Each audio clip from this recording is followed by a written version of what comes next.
അല്ലാഹു തആല വഹയിന്റെ ദിവ്യബോധനത്തിന്റെ മുഖറബായ മലക്ക് ജിബ്രീൽ അലൈഹിസ്സലാമിന്റെ ഉന്നതമായ സാമീപ്യത്തിലൂടെ ലോകത്തിന്റെ നെറുകയിലേക്ക് റസൂലുള്ളാഹി സ്വല്ലല്ലാഹു അലൈഹി വസല്ലമ തങ്ങളെ ഉയർത്തുന്നത് ആർക്കാണ് നിഷേധിക്കുവാൻ കഴിയുക? കാരണം അതില്ലെങ്കിൽ ഖുർആൻ ലോകത്ത് നിന്ന് അപ്രത്യക്ഷമായേനെ. റസൂലുള്ളാഹി സ്വല്ലല്ലാഹു അലൈഹി വസല്ലമ തങ്ങളുടെ ഈ ജീവിത യാഥാർത്ഥ്യങ്ങളും ചരിത്രങ്ങളും ലോകത്ത് നിന്ന് മായ്ക്കപ്പെട്ടേനെ. അല്ലമഹു ശദീദുൽ ഖുവാ. ജിബ്രീൽ അലൈഹിസ്സലാമിനെ കുറിച്ച് അല്ലാഹു പറഞ്ഞത് അല്ലമഹു ശദീദുൽ ഖുവാ.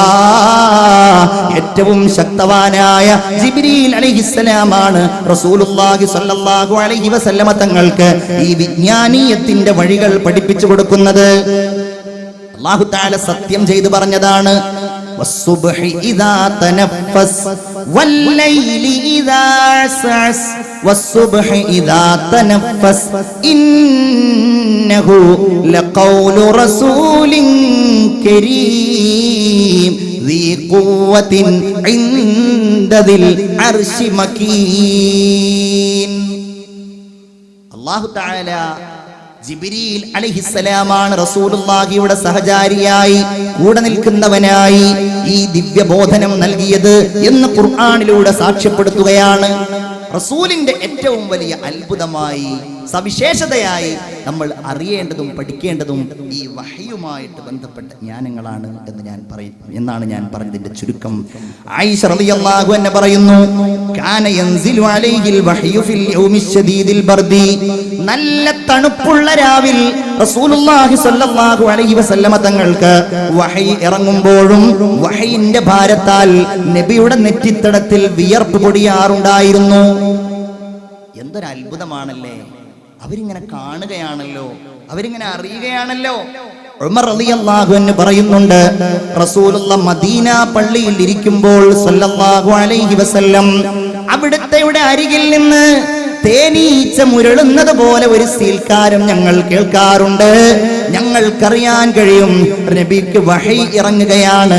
അത് കഴിഞ്ഞാൽ എന്താണോ അവിടുത്തേക്ക് പുതുതായി അവതീർണമായത് അത് ഞങ്ങളുടെ മുമ്പിൽ എഴുന്നേറ്റ് നിന്നുകൊണ്ട് അല്ലാഹുവിന്റെ ഹബീബ് അവതരിപ്പിക്കുമായിരുന്നു. അതുകൊണ്ട് തന്നെയാണ് അവർക്ക് ആ ഈമാനിക ശക്തിയും ഈമാനിന്റെ സ്നേഹവും ഒക്കെ ഉണ്ടായത്. റസൂലിനോട് തിരുമേനി പറഞ്ഞു, നിങ്ങളാരും എന്റെ അടുക്കലേക്ക് ദുർഗന്ധം വമിക്കുന്ന വാസനകളുമായിട്ട് വരരുത്, ഉള്ളി ഭക്ഷിച്ചു കൊണ്ട് വരരുത്, ദുർഗന്ധമുണ്ടാക്കുന്ന വാസനകൾ ഉണ്ടാക്കുന്ന ഭക്ഷണം കഴിച്ചുകൊണ്ട് എന്റെ അടുക്കലേക്ക് വരരുത്. ഇന്നി ഉനാജി മല്ലാത്തുനാജൂൻ. നിങ്ങൾ സംസാരിക്കാത്തവരുമായി ഞാൻ സംസാരിക്കുന്നയാളാണെന്ന് ഹബീബായ മുഹമ്മദ് മുസ്തഫ സല്ലല്ലാഹു അലൈഹി വസല്ലം അവിടുന്ന് വഫാത്തായി. സല്ലല്ലാഹു അലൈഹി വസല്ലം ലോകത്തോട് വിട പറഞ്ഞു. അബൂബക്കറും ഉമറും തീരുമാനിച്ചു റളിയല്ലാഹു അൻഹുമാ, നമുക്ക് നമ്മുടെ റസൂലിന്റെ മുല കുടിച്ച റസൂലിന്റെ മുല കൊടുത്ത ഉമ്മു ഐമനെ പോയിട്ടൊന്ന് കണ്ടാലോ.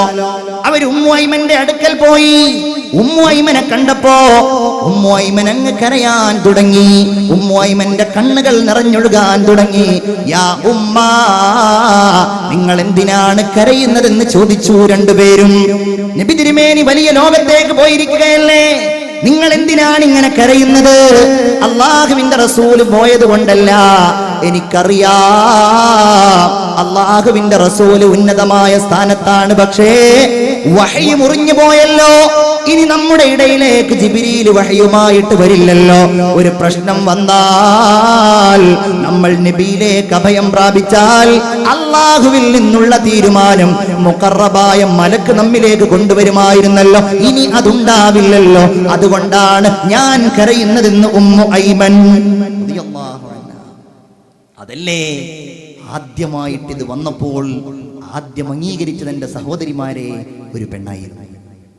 വഹയിന്റെ അത്ഭുതങ്ങളിലെ ഒരു വലിയ പാഠമാണ്. നബിയെ ആദ്യമായിട്ട് അംഗീകരിച്ചത് ഒരു പെണ്ണായിരുന്നു. സയ്യിദത്തുനാ ഖദീജത്തുൽ കുബ്ര റളിയല്ലാഹു തആല അൻഹാ.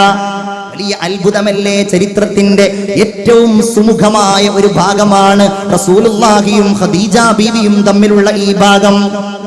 ഈ ലോകത്ത് ഒരു വ്യക്തിയെ തീരെ അംഗീകരിക്കാത്ത ആൾ ആരാണ് എന്ന് ചോദിച്ചാൽ അധിക ആളുകൾ, ഞാനല്ല കേട്ടോ, അധിക ആളുകൾ മറുപടി പറയാ ഭാര്യയായിരിക്കുന്ന. എത്ര വലിയ ആളാണെങ്കിലും എത്ര ഉഷാറുള്ള ആളാണെങ്കിലും ഭാര്യന്റെ അടുക്കൽ ഏറ്റവും അങ്ങനെ ആയിരിക്കും. എൻ്റെ അനുഭവം പറയാമെന്ന് ആരും വിചാരിക്കണ്ട. പണ്ട് ഇതേപോലെ ഒരു വാഴത്തിന്റെ സദസ്സിൽ ഒരു സംഭവം ഉണ്ടായി. ഒരു സ്ത്രീ കാര്യമായിട്ട് ഭാര്യയും ഭർത്താവും തമ്മിലുള്ള ബന്ധത്തെ കുറിച്ചാണ് വാഴത്. അപ്പൊ അത് കഴിയുന്നതിന്റെ മുമ്പായിട്ട് ഒരു ലിസ്റ്റ് വന്നു. അവിടെ ഉസ്താദ് കാര്യമായിട്ടൊന്ന് ദ്വാരക്കണം, ഭർത്താവിന്റെ കൂടെ സ്വർഗത്തിൽ ഒരുമിച്ച് കൂടുക എന്നുള്ളതാണ് എൻ്റെ ലക്ഷ്യം. 250 രൂപ സംഭാവന. ഉസ്താദ് കാര്യമായിട്ടൊന്ന് ദ്വാ ചെയ്തു, അള്ളാഹു രണ്ടുപേരെ ഇപ്പൊ തന്നെ സ്വർഗത്തിലേക്ക് എത്തിക്കണേ. ദ്വാ ചെയ്ത് എല്ലാവരും ആമീനൊക്കെ പറഞ്ഞു. എല്ലാവർക്കും ഉറപ്പായി ഇവർ രണ്ടുപേരും സ്വർഗത്തിൽ തന്നെ ആയിരിക്കും. ഒരു 10 മിനിറ്റ് കഴിഞ്ഞ് ദ്വാ അവസാനിക്കുന്നതിന്റെ മുമ്പ് 500 രൂപയുടെ വേറെ ഒരു സംഭാവന. ഉസ്താദെ നേരത്തെ ചെയ്ത ആ ദ്വാ സ്വീകരിക്കാതിരിക്കാൻ വേണ്ടി ദ്വാ ചെയ്യണം, ഞാൻ ആ പെണ്ണിന്റെ ഭർത്താവാണ്. ദുന്യാവ് തന്നെ എങ്ങനെയാണ് ജീവിച്ചു പോകുന്നതെന്ന് അറിയില്ല, ഇനി ആഖിറത്തിൽ അവിടെയെങ്കിലും ഒന്ന് രക്ഷപ്പെട്ടോട്ടെ എന്നാണത്രേ ആ സഹോദരൻ പറഞ്ഞത്. അതേപോലെ ആയിരിക്കും. പണ്ട് ഒരു വലിയ ഒരു കഥ കേൾക്കുന്നതാണ്. ഉസ്താദുമാരൊക്കെ പറയുന്ന ഒരു സംഭവമാണ്. ഒരു വലിയ എന്ത് കറാമത്ത് കാണിച്ചാലും അതിപ്പോ നിങ്ങളല്ലേ എന്ന് വിചാരിച്ച് ഭാര്യ തീരെ അംഗീകരിക്കൂല. എന്ത് പറഞ്ഞു കൊടുത്താലും അംഗീകരിക്കൂല. അങ്ങനെ ഒരു ദിവസം ഇയാൾ തീരുമാനിച്ചു, ഒരു പുതിയ ഐറ്റം കറാമത്ത് കാണിച്ചു കൊടുത്ത് ഇവളെ എങ്ങനെയെങ്കിലും ഒന്ന് വശത്താക്കണം. അങ്ങനെ ഇവരിങ്ങനെ രാവിലെ മുറ്റടിച്ച് വരുന്ന സമയത്ത് ആകാശത്ത് കൂടെ ഇങ്ങനെ വിമാനം പറക്കുന്നത് പോലെ മൂപ്പരിങ്ങനെ പറന്നു പോയത്. പറന്നിട്ട് അപ്പുറത്ത് ചെന്ന് വീണ് ഇറങ്ങിയിട്ട് ഇങ്ങനെ നടന്നു വന്നപ്പോൾ അവൾ പറഞ്ഞു, ഇതിൽ നിങ്ങൾ കണ്ടോ, ഒരാൾ ഇതിലൂടെ പറന്നുപോയി, അത് നീ കണ്ടിരുന്നോ? എന്നാ ഒരു കാര്യം കേൾക്കണക്ക്, അത് ഞാനാണ്, നിന്റെ ഭർത്താവായ ഞാനാണെന്ന് പറഞ്ഞു. എനിക്കത് കണ്ടപ്പോഴേ തോന്നിയാണ്. കാരണം ഒരു ചെരിവുണ്ടായിരുന്നു ഇങ്ങനെ പറക്കുന്ന സമയത്ത്. അത് കണ്ടപ്പോൾ തന്നെ മനസ്സിലായി നിങ്ങൾ തന്നെ ആയിരിക്കും എന്നുള്ളത്. എന്തൊരു പറക്കലാണ്. പറക്കുകയാണെങ്കിൽ മര്യാദക്ക് പറന്നുകൂടെ എന്നൊക്കെ ചോദിച്ചിട്ട് ആകെ കൊളാക്കി എന്നാണ് കഥ. എന്നാൽ ഇവിടെയാണ് നമുക്ക് മാതൃക ബഹുമാനപ്പെട്ട സയ്യിദത്തുന ഖദീജത്തുൽ കുബ്ര റളിയല്ലാഹു തആല അൻഹാ പേടിച്ചവശനായി റസൂലുള്ളാഹി സ്വല്ലല്ലാഹു അലൈഹി വസല്ലമ തങ്ങൾ വന്നപ്പോ, അബ്ശിർ വല്ലാഹി ലഖദ് കുൻതു അഅലമു അന്നല്ലാഹ ലൻ യഫ്അല ബിക ഇല്ലാ ഖൈറാ. പേടിക്കണ്ട നബിയേ, പേടിക്കണ്ട ഭർത്താവേ, അല്ലാഹു നിങ്ങൾക്കൊരിക്കലും ഒരു പ്രയാസവും വരുത്തില്ല എന്ന് പറഞ്ഞുകൊണ്ട് തന്റെ അനുഭവങ്ങൾ മുഴുവൻ റസൂലുള്ള പങ്കുവെക്കുമ്പോ റസൂലുള്ളാഹി സ്വല്ലല്ലാഹു അലൈഹി വസല്ലമ തങ്ങളുടെ ഭയത്തെ, പേടിയെ മാറ്റിക്കൊണ്ട് അവിടുത്തെ കണ്ണുകളിലേക്ക് നോക്കിക്കൊണ്ട് അവിടുത്തെ ഇവിടെ തൊട്ടടുക്കൽ ഇരുന്നു കൊണ്ട് അവിടുത്തെ കൈകളിൽ തലോടിക്കൊണ്ട് ബഹുമാനപ്പെട്ട ഖദീജ റളിയല്ലാഹു അൻഹ പറയുകയാണ്, ആദ്യമായി നബിയുടെ മുഖത്ത് നോക്കി പറഞ്ഞയാൾ, വഅശ്ഹദു അന്നക നബിയ്യു ഹാദിഹിൽ ഉമ്മ അല്ലദീ തൻതദിറുഹുൽ യഹൂദ്. യഹൂദികൾ വരുമെന്ന് പറഞ്ഞിട്ടുണ്ടല്ലോ, ആ നബി നിങ്ങളായിരിക്കുമെന്നാണ് എനിക്ക് തോന്നുന്നത്. അങ്ങനെ റസൂലുള്ളാഹിനെ ഭക്ഷണം കഴിപ്പിച്ചു, നബിക്ക് സമാധാനം നൽകി, റസൂലുള്ളാഹിയെ വീട്ടിൽ കിടത്തി. എന്നിട്ട് വീട്ടിൽ നിന്ന് പുറത്തേക്കിറങ്ങി വഹയിനെ കുറിച്ച് അന്വേഷിക്കാനാണ്.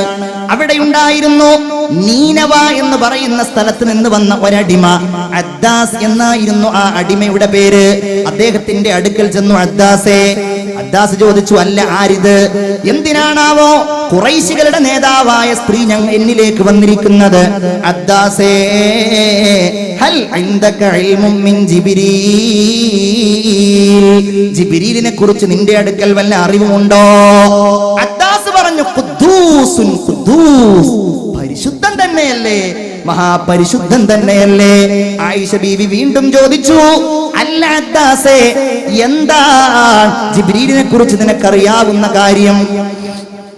ഭർത്താവിനൊരു പ്രയാസം വരുമ്പോ റസൂലുള്ളാഹി സ്വല്ലല്ലാഹു അലൈഹി വസല്ലമയെ സ്നേഹിച്ച് നിൽക്കുകയാണ്, കൂടെ നിൽക്കുകയാണ്.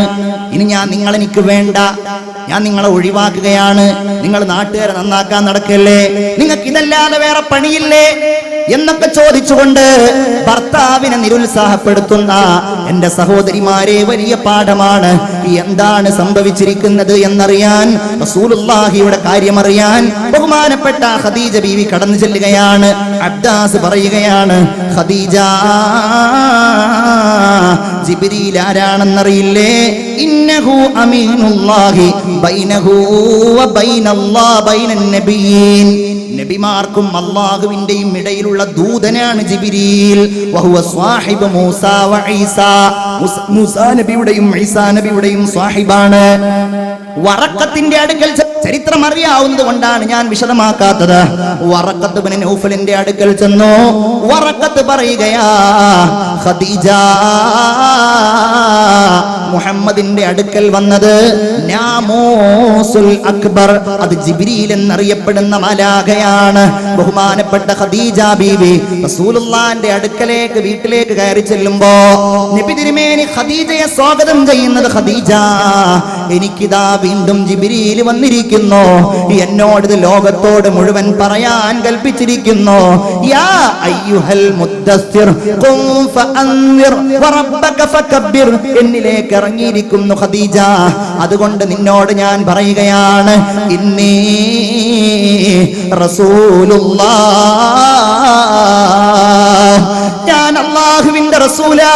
ഖദീജ ബീവി റസൂലുള്ളാഹിന്റെ കൈ വീണ്ടും പിടിച്ചു. നബിയേ, കണ്ണിൽ നിറവെള്ളം നിറച്ചുകൊണ്ട് ഭാര്യയായ ഖദീജ പറയുകയാണ്, ഞാനിതാ സാക്ഷ്യം വഹിക്കുന്നു നബിയേ, അന്നക റസൂലുള്ളാഹ്, അങ്ങ് അല്ലാഹുവിന്റെ റസൂലാ. അത് പറഞ്ഞിട്ട് ഖദീജ ബീവി പറഞ്ഞ ഒരു വർത്തമാനമുണ്ട്, അല്ലാഹുവിന്റെ റസൂലേ, അങ്ങേക്ക് എന്തുണ്ടായാലും അങ്ങയുടെ കൂടെ ഞാനുണ്ടാകും, അങ്ങയുടെ പിന്നിൽ ഞാനുണ്ടാകും നബിയേ, സദാസമയവും ഞാൻ അങ്ങയുടെ കൂടെ ഉണ്ടാകും എന്ന് പറയുക മാത്രമല്ല, പിന്നീട് പ്രാവർത്തികമാക്കുകയും ചെയ്തു. ഒരിക്കൽ ഖദീജ ബീവി പറഞ്ഞു, നബിയേ, ഇനി ജിബ്രീൽ വന്നാൽ അത് എന്നോട് പറയണം. ഒരു ദിവസം ജിബ്രീൽ വന്നപ്പോ ഖദീജ ബീവിയോട് പറഞ്ഞു, ഖദീജ ജിബ്രീൽ വന്നു. ഖദീജ ബീവി റസൂലുള്ളാഹിയോട് ഖദീജ ബീവി പറഞ്ഞു, എന്റെ തുടയിലിരിക്കൂ, ഇപ്പൊ കാണുന്നുണ്ടോ? അതെ, ഇപ്പോൾ കാണുന്നുണ്ട്. വീണ്ടും ഇടത്തെ തുടയിലിരിക്കാൻ പറഞ്ഞു. അതറാഹുല്ലാൻ, ഇപ്പൊ കാണുന്നുണ്ടോ? അതെ, ഇപ്പോൾ കാണുന്നുണ്ട്. ഖദീജ ബീവി തന്റെ ആ മേൽ വസ്ത്രം അങ്ങ് മാറ്റി. ഇപ്പൊ ഞാൻ കാണുന്നില്ല ഖദീജ, മുഹമ്മദ് മുസ്തഫ സല്ലല്ലാഹു അലൈഹി വസല്ലം. ഖദീജ ബീവി പറഞ്ഞു, എങ്കിൽ അത് മുഖറബായ മലക്ക് ജിബ്രീൽ അലൈഹിസ്സലാമാണ്. അഷ്ഹദു അല്ലാ ഇലാഹ ഇല്ലല്ലാഹ് അസ്തഗ്ഫിറുല്ലാഹ് അസ്അലുകൽ ജന്നത വഅഊദു ബിക മിനന്നാർ. ഉറക്കൊക്കെ മാറ്റി വെച്ച് ചൊല്ലൂ, അഷ്ഹദു അല്ലാ ഇലാഹ ഇല്ലല്ലാഹ് അസ്അലുകൽ ജന്നത വഅഊദു ബിക മിനന്നാർ. ലാ തുൻകിരിൽ വഹയ മിൻ റുയാഹു ഇന്ന ലഹു ഖൽബൻ ഇദാ നാമത്തിൽ ഐനാനി ലം യനമീ. ഇമാം ബൂസീരി പറയുകയാണ്, നബി തിരുമേനിക്ക് കണ്ണുറങ്ങിയാലും ഉറങ്ങാത്ത ഒരു മനസ്സുണ്ടായിരുന്നു. അതാണ് ഇന്ന ഐനി തനാമാനി വലാ യനാമു ഖൽബി. എന്റെ ഹൃദയം ഉറങ്ങിയാൽ, എന്റെ കണ്ണുറങ്ങിയാലും എന്റെ ഹൃദയം ഉറങ്ങുന്നില്ല. തബാറകല്ലാഹുമാ വഹയും ബിമുക്തസബി വലാ നബിയുൻ അലാ ഐബിൻ ബിമുത്തഹമി. അല്ലാഹുവിന്റെ റസൂൽ മുഹമ്മദ് മുസ്തഫ സല്ലല്ലാഹു അലൈഹി വസല്ലം ഈ പ്രപഞ്ച സൃഷ്ടിയുടെ കാരണമാണ്. നബി അല്ലാഹു തആല സൃഷ്ടിക്കാൻ ഉദ്ദേശിച്ചില്ലായിരുന്നുവെങ്കിൽ നമ്മുടെ ഹബീബ് മുഹമ്മദ് മുസ്തഫ സ്വലാത്ത് ഉറക്കെ ചൊല്ലൂ.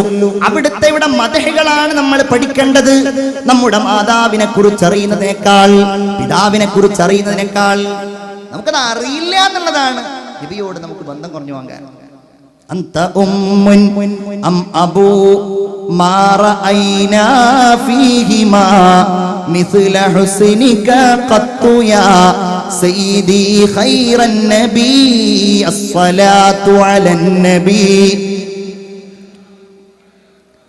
അശ്ശഫീഇൽ അബ്തഹി വൽ ഹബീബിൽ അറബി. ഈ ലോകത്ത് ലോകമുണ്ടാകാനുള്ള കാരണം കല്ലാ വലാ ഖുലിഖൽ വറാ ലൗലാക. അങ്ങില്ലായിരുന്നുവെങ്കിൽ അല്ലാഹു തആല ഈ പ്രപഞ്ചത്തെ പടക്കുമായിരുന്നില്ല. കുന്തു കൻസം മഖ്ഫിയ, ഞാൻ മറക്കപ്പെട്ട ഒരു നിധിയായിരുന്നു. ഫഅഹ്ബബ്തു അൻ ഉറഫ, ഞാൻ എല്ലാവരും എന്നെ അറിയട്ടെ എന്ന് ഞാൻ തീരുമാനിച്ചു. അങ്ങനെയാണ് ഞാൻ സൃഷ്ടികളെ മുഴുവൻ പടക്കാൻ വേണ്ടി തീരുമാനിച്ചത്. ആ സൃഷ്ടികളെ പോലും ഞാൻ പടക്കാൻ തീരുമാനിച്ചത് അതിന്റെ കാരണമായി ഞാൻ കണ്ടത് മുഹമ്മദ് മുസ്തഫ സല്ലല്ലാഹു അലൈഹി വസല്ലം. നബിയോട് സ്വഹാബികൾ ചോദിച്ചു, നബിയെ മത്താ വജബത്ത് ലക്കൻ നുബുവ, എപ്പോഴാണ് അങ്ങ് നബിയായിട്ട് തീരുമാനിക്കപ്പെട്ടത്? ഞാൻ മുമ്പേ നബിയായി തീരുമാനിക്കപ്പെട്ടിട്ടുണ്ട്. വ ആദമു ബൈന റൂഹി വൽ ജസദ്, ആദം നബി അലൈഹിസ്സലാം ആത്മാവിന്റെയും ശരീരത്തിന്റെയും ഇടയിലായി സൃഷ്ടിക്കപ്പെടുന്നതിന്റെ മുമ്പ് ഞാൻ പ്രവാചകനായി നബിയായി തീരുമാനിക്കപ്പെട്ടിട്ടുണ്ടെന്ന് മുഹമ്മദ് മുസ്തഫ സല്ലല്ലാഹു അലൈഹി വസല്ലം. അതുകൊണ്ട് തന്നെ എല്ലാവരും പറയായിരുന്നു, ഒരു നബി വരാനുണ്ട്, ഒരു നബി വരാനുണ്ട്, ഒരു നബി വരാനുണ്ട്. എല്ലാവരും അംഗീകരിക്കേണ്ട കാര്യമാണ്. ക്രിസ്തു മതത്തിൽ നിന്ന് ഇസ്ലാമിലേക്ക് കടന്നു വന്ന അബ്ദുൽ അഹദ് ദാവൂദ് എന്നറിയപ്പെടുന്ന പ്രഗത്ഭനായ ഒരു ക്രിസ്തീയ പണ്ഡിതൻ മുസ്ലിമായിട്ട് മാറിയിട്ടുണ്ട്. റുമേനിയയിലെ ഒരു വലിയ പള്ളിയിൽ ആർച്ച് ബിഷപ്പായിരുന്നു അദ്ദേഹം. അദ്ദേഹത്തിന്റെ പേര് ഫാദർ ഡേവിഡ് ബെഞ്ചമിൻ എന്നായിരുന്നു. അദ്ദേഹം ഇസ്ലാമിലേക്ക് വരാനുള്ള കാരണം വിശദീകരിച്ചുകൊണ്ട് ബൈബിൾ ആൻഡ് ഖുർആൻ എന്ന ഒരു പുസ്തകം എഴുതിയിട്ടുണ്ട്. അതിൽ അദ്ദേഹം പറയുന്നു, ഞാൻ ബൈബിളിൽ കണ്ടു ഈസാ നബി അലൈഹിസ്സലാം വരാനിരിക്കുന്ന മുഹമ്മദുർ റസൂൽ എന്ന നബിയെ പരാമർശിച്ചുകൊണ്ട് സംസാരിക്കുന്നത്. അദ്ദേഹം പറയാം, എന്നാൽ അദ്ദേഹം അതിലുള്ള ഒരു വാക്ക് ഉദ്ധരിക്കുന്നുണ്ട്, I shall go to the father. യേശുവിന്റെ വലിയ വർത്തമാനം, ദൈവത്തിന്റെ സംസാരം. And he will send you another apostle. ഞാൻ ദൈവത്തിങ്കലേക്ക് യാത്രയാവുകയാണ്. ദൈവം നിങ്ങൾക്ക് വേറെ ഒരു അപ്പോസ്തലനെ അയക്കുന്നു. His name shall be Paracletus. അദ്ദേഹത്തിന്റെ പേര് പെരാക്ലിറ്റസ് എന്നാകും എന്ന് പറഞ്ഞുകൊണ്ട് ഈ ഗ്രന്ഥത്തിൽ ഇദ്ദേഹം പറയുന്നു. ആ വാക്കിന് കൃത്യമായ ഒരു അറബി ട്രാൻസ്ലേഷൻ ഉണ്ട് എങ്കിൽ അത് അഹ്മദ്. പെരിക്ലിറ്റസ് എന്ന് പറയുന്ന ആ വാക്കിന് അർത്ഥം ഉണ്ട് എങ്കിൽ അതിന്റെ അർത്ഥം അഹ്മദ്. ഈ അഹ്മദ് എന്നതാണ് ഖുർആനിൽ ഞാൻ കണ്ടത്. ഇത് ومبشرا برسول يأتي من بعد اسمه أحمد. ഈസാ നബി അലൈഹിസ്സലാം അല്ലാഹുവിന്റെ റസൂലിനെ കുറിച്ച് സന്തോഷ വാർത്ത അറിയിച്ചു. എന്താണ് ആ റസൂലിന്റെ പേര്? അഹ്മദ് സല്ലല്ലാഹു അലൈഹി വസല്ലം. എല്ലാ നബിമാരും വേദങ്ങളിലൂടെ, പുരാണങ്ങളിലൂടെ, ഇതിഹാസങ്ങളിലൂടെ അല്ലാഹുവിന്റെ റസൂല് ഈ ലോകത്ത് വരാനുണ്ട് എന്ന വലിയ ഒരു യാഥാർത്ഥ്യം പറയുകയായിരുന്നു. അല്ലേ? തൂനെ ജഹാമേ महफिल सजाई तारीकियों में शम्आ जलाई तू तेरे लिए है दुनिया बनी है नीले फलक की चादर तनी है गर तू न होता तो दुनिया थी खाली സാരേ നബി തേരെ ദർ കെ സവാലി. അങ്ങില്ലായിരുന്നുവെങ്കിൽ അല്ലാഹുവിന്റെ റസൂലേ ഈ ലോകമേ ഉണ്ടാകുമായിരുന്നില്ല. അതാണ് മുഹമ്മദ് മുസ്തഫ സല്ലല്ലാഹു അലൈഹി വസല്ലം. ജിബ്രീൽ അലൈഹിസ്സലാത്തു വസ്സലാം പലപ്പോഴും പറഞ്ഞു, നബിയെ ഇത് വേണോ നിങ്ങൾക്ക് സ്വർണമായിട്ട്? അല്ലേ?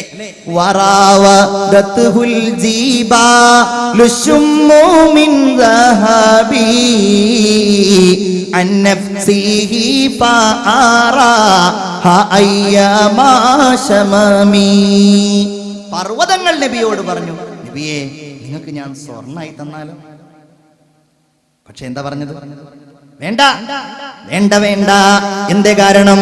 വകൈഫ തദ്ഉ ഇല ദുനിയാ ലറൂറതു മൻ ലൗലാഹു ലം തുഖ്ലഖി ദുനിയാ മിനൽ ആദമി മൗലായ സല്ലി വസല്ലിം ദായിമൻ അബദാ അലാ ഹബീബിക ഖൈരിൽ ഖൽഖി കുല്ലിഹിം. അല്ലാഹു തആല തആല ആ നബിയെ സ്നേഹിക്കുന്നവരിൽ നമ്മെ ഉൾപ്പെടുത്തുമാറാകട്ടെ. ഇനി ഞാൻ പറയുന്നത് റസൂലുള്ളാഹിന്റെ ഏറ്റവും വലിയ പ്രത്യേകതകളിലുണ്ട്. ഒരു ഷഹാദത്ത് ചൊല്ലും. മുഹമ്മദുൻ സയ്യിദുൽ കൗനൈനി വസ്സഖലൈനി വൽ ഫാരിഖൈനി മിൻ ഉർബിൻ വമിൻ അജമി. അതാണ് നമ്മൾ പറയുന്നത്. എന്താണ് മുഹമ്മദുൻ സല്ലല്ലാഹു അലൈഹി വസല്ലം? ആ പേര് തന്നെ ഭയങ്കര പേരല്ലേ. വഖദ് സമ്മാനില്ലാഹു അഹ്മദ്. അല്ലാഹു എനിക്ക് പേരിട്ടത് മുഹമ്മദ് എന്നല്ല, അഹ്മദ് എന്നാണ്. ഖുർആനിൽ മുഹമ്മദ് എന്ന പേര് അല്ലാഹു തആല പറഞ്ഞിരിക്കുകയാണ്. സല്ലല്ലാഹു അലാ മുഹമ്മദ് സല്ലല്ലാഹു അലൈഹി വസല്ലം. എന്തേ കാരണം? ഈ സമുദായം അല്ലാഹുവിനെ സ്തുതിക്കുന്ന സമുദായമാണ്. ആ സമുദായത്തിന്റെ നായകന് സ്തുതിക്കപ്പെട്ടവൻ എന്നല്ലാതെ എന്തു പേരാണ് അല്ലാഹു നൽകുന്നത്? ദുനിയാവിലും ആഖിറത്തിലും അല്ലാഹുവിനെ ഏറ്റവും കൂടുതൽ സ്തുതിച്ചയാൾ ഈ പേരിന്റെ ഉടമയാണ് മുഹമ്മദ് മുസ്തഫ സല്ലല്ലാഹു അലൈഹി വസല്ലം. മുഹമ്മദുൻ സയ്യിദുൽ കൗനൈനി. കൗനൈൻ രണ്ട് ലോകത്തിന്റെയും നേതാവാണ്. ശ്രദ്ധിക്കണേ, വളരെ ഗൗരവത്തോടെ പഠിക്കണം. നമ്മുടെ നബി മുഹമ്മദ് മുസ്തഫ. സ്വലാത്തൊക്കെ എല്ലാവരും ചൊല്ലൂ. മുഹമ്മദ് മുസ്തഫ ആരാ? സയ്യിദുൽ കൗനൈൻ. രണ്ട് ലോകവും. ഏതാണ് ആ ലോകം? അദ്ദുന്യാ വൽ ആഖിറ. ദുനിയാവിലെ നേതാവാണ്, ആഖിറത്തിലെയും നേതാവാണ്. ദുനിയാവിലെ നേതാവ് എന്ന് പറഞ്ഞാൽ ആരുടെ നേതാവ്?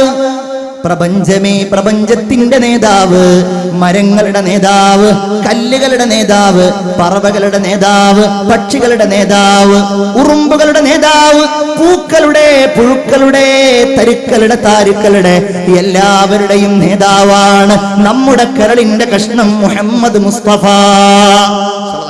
എല്ലാവരുടെയും, എല്ലാവർക്കും അത് അറിയും ചെയ്യാം. എല്ലാവർക്കും അതറിയും ചെയ്യാം. അതുകൊണ്ടല്ലേ നബിയെ കാണുമ്പോൾ കല്ലുകൾ നബിയോട് സലാം പറഞ്ഞത്? നബിയോട് സലാം പറഞ്ഞു കല്ലുകൾ അല്ലേ? കല്ലുകൾ റസൂലുള്ളാഹിയുടെ കയ്യിലിരുന്നു കൊണ്ട് തസ്ബീഹ് ചൊല്ലി. നബ്ദം ബിഹി ബഅദ തസ്ബീഹിം ബിബത്നിഹിമാ നബ്ദൽ മുസബ്ബിഹി മിൻ അഹ്ശാഇ മുൽതഖിമി. നബ്ദം ബിഹി, റസൂലുള്ള കല്ലുകളെ വലിച്ചെറിഞ്ഞു. ബഅദ തസ്ബീഹിം ബിബത്നിഹിമാ, കൈവെള്ളയിൽ ഇരുന്നു കൊണ്ട് ആ കല്ലുകൾ തസ്ബീഹ് ചൊല്ലിയതിന് ശേഷം സുബ്ഹാനല്ലാഹ് സുബ്ഹാനല്ലാഹ് ആ കല്ലുകൾ തസ്ബീഹ് ചൊല്ലി. അത് കഴിഞ്ഞിട്ട് റസൂലുള്ള വലിച്ചെറിഞ്ഞു. ഏതുപോലെ? വലിച്ചെറിഞ്ഞതുപോലെ. ആര്? മത്സ്യം വലിച്ചെറിഞ്ഞതുപോലെ തസ്ബീഹ് ചൊല്ലിയപ്പോ മത്സ്യത്തിന്റെ വയറ്റിൽ നിന്ന് യൂനുസ് നബി അലൈഹിസ്സലാമിനെ വലിച്ചെറിഞ്ഞതുപോലെ അല്ലാഹുവിന്റെ റസൂൽ കല്ലുകളെ വലിച്ചെറിഞ്ഞു. ഹദീസുകൾ നിവേദനം ചെയ്യപ്പെട്ടതാണ്. അഖദ റസൂലുള്ളാഹി സ്വല്ലല്ലാഹു അലൈഹി വസല്ലം കഫം മിനൽ ഹസാ. റസൂലുള്ളാഹി ഇങ്ങനെ കുറച്ച് കല്ലുകൾ എടുത്തു. ഫസബ്ബഹന ഫീ യദിഹി, അത് കയ്യിൽ ഇരുന്നു കൊണ്ട് തസ്ബീഹ് ചൊല്ലി. ഹത്താ സമിഅന തസ്ബീഹ, ഞങ്ങളൊക്കെ അതിങ്ങനെ കേൾക്കുകയാ. എന്തേ കാര്യം? കല്ലുകളുടെ നേതാവാണ് മുഹമ്മദ് മുസ്തഫ. നിങ്ങൾ സ്വലാത്ത് ചൊല്ലൂ മുഹമ്മദ് മുസ്തഫ. എല്ലാം കല്ലുകള്, എല്ലാ കല്ലുകളുടെയും നേതാവ്. മരങ്ങൾ ഇന്നിപ്പോ വലിയ സംഭവമാണ്. എന്ത്? മരം നടുക. അത് വളരുന്നുണ്ടോ? അത് വലുതാകുന്നുണ്ടോ? ഇതൊന്നും ആർക്കും പ്രശ്നമല്ല. എല്ലാവർക്കും എന്ത് ചെയ്യണം? മരം നടുന്നത് പത്രത്തിൽ കൊടുത്തിട്ട് ഫോട്ടോ വരണം. ഇവിടുത്തെ ആളുകളെ പറ്റിയിട്ടോ SKSFരെ പറ്റിയിട്ടോ അല്ലട്ടോ ഞാൻ പറയുന്നത്. എല്ലായിടത്തും ഉണ്ടായിരുന്നു. പഞ്ചായത്ത് മെമ്പറൊക്കെ ഇവിടെ ഇരിക്കുന്നുണ്ട് അല്ലേ? എല്ലാ പ്രകൃതി എന്തെന്നതിന് പറയാം, പരിസ്ഥിതി ദിനം, അതിനോടനുബന്ധിച്ചുള്ള മരങ്ങളെങ്ങാനും ഇവിടെ നട്ടിട്ടുണ്ടെങ്കിൽ ഈ കേരളം വലിയൊരു വനമായി മാറിയനെ എന്നെനിക്ക് തോന്നാറുണ്ട്. മരങ്ങളുടെ നേതാവാണ് മുഹമ്മദ് മുസ്തഫ. ഒരു മരം മുറിക്കരുത്. നിങ്ങൾ യുദ്ധം ചെയ്യാണ്, നിങ്ങളുടെ ശത്രുവാണ്. മരം മുറിക്കല്ലേ, നിങ്ങൾ മരം നടണേ, നിങ്ങൾ ചെടി നടണേ, അത് തസ്ബീഹ് ചൊല്ലും. നിങ്ങൾ ഏതെങ്കിലും ഒരു സാധനം നട്ടുപിടിപ്പിക്കുകയും ആ സാധനത്തിൽ നിന്ന് എന്തെങ്കിലും ഫലമുണ്ടാവുകയും ചെയ്താൽ, അതിൽ നിന്ന് ആരെങ്കിലും കഴിച്ചാൽ, ഇന്നിപ്പോ അടുക്കളത്തോട്ടം, ഇതൊക്കെ റസൂലിന്റെ കൽപ്പനയാണ്. അടുക്കളത്തോട്ടുണ്ടാക്കലും വഴുതനങ്ങ ഉണ്ടാക്കലും കയ്പ ഉണ്ടാക്കലും പയറുണ്ടാക്കലും അതിൽ നിന്ന് അറുത്തെടുക്കലും അതിൽ നിന്ന് ഭർത്താവിനെ ഭക്ഷിപ്പിക്കലും അതിൽ നിന്ന് മക്കൾക്ക് വിഭവം ഉണ്ടാക്കലും ഒക്കെ നബിയുടെ കൽപ്പനയാണ്, നബിയുടെ മാതൃകയാണ്.